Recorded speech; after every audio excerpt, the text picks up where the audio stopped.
যে এই সম্মেলন, সেই সম্মেলনের মধ্যে এই বিষয় নিয়ে কিন্তু আলোচনা খুব প্রয়োজন আমাদের।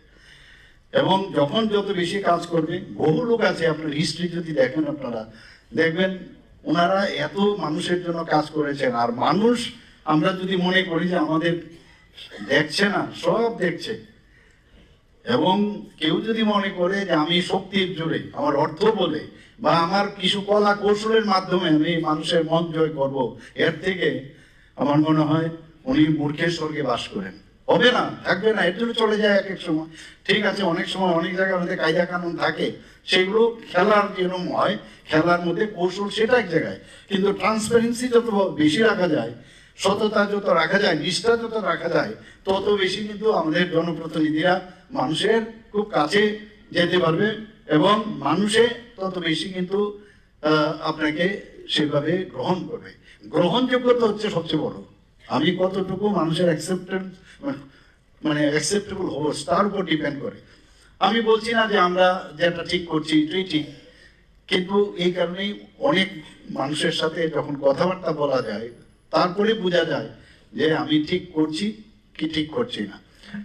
পরীক্ষার সময় খালি আমি রেজাল্টের জন্য আমি বসে রইলাম, আর এতে যদি আমি মনে করি যে আমি ঠিক করেছি, এবং তার রেজাল্ট তবেই ভালো আসবে যদি আমি সারা বছর কাজ করি।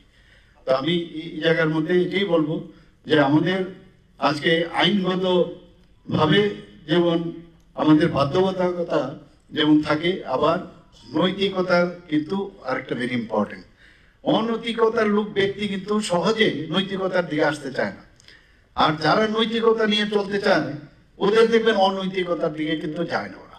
এটা একটা ইনবর্ন ক্যারেক্টার। আবার নিজেকেও কিন্তু অনেক সময় চেষ্টা করলে নিজেকে সেটাকে চেঞ্জ করা যায়। আমরা অনেক সময় অনেককে ভাবি যে আজও রোড পরিবর্তন কোনোদিনই সম্ভব না, কিন্তু একটা বার যদি আমরা ভাবি, বসি, একবার যদি আমরা কনসেন্ট্রেট করি, যেখানে যে জায়গায় থাকি সেখানে যদি আজকে আমি ঘর থেকে বেরোচ্ছি, আজকে মানুষের জন্য আমি কাজ করব, রাত্রিবেলা আগে থেকে লিখে রাখলাম যে কালকে আমি কোন কোন জায়গায় যাব, মানুষের জন্য কি কি লাভ হবে, তাহলে দেখবেন আপনি সেই রেজাল্ট আপনি আগামী দিন পাবেন। আর দুর্নীতি যখনই যেখানে দেখবেন, আমার মনে হয় এটা আমাদের জন্য অনেকটা ক্যান্সার থেকেও একটা বড় জিনিস এখন দাঁড়িয়েছে। দুর্নীতি, আমাদের মাননীয় প্রধানমন্ত্রী জি কি বলছেন যে मैं खुद भी नहीं खाऊंगा दूसरे को खाने भी नहीं दूंगा। এই ডায়লগ তো আমরা আগে কোনোদিন শুনিনি।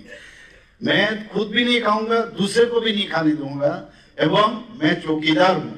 এই যে বিষয়, এইগুলো নতুন নতুন জিনিস কিন্তু আমরা শিখছি এই ধরনের লিজেন্ড ব্যক্তির থেকে, এবং সেটাকে যদি আমরা সবাই মিলে আমরা যদি সেটাকে অ্যাকসেপ্ট করি এবং কার্যক্ষেত্রেও যদি আমরা সেটা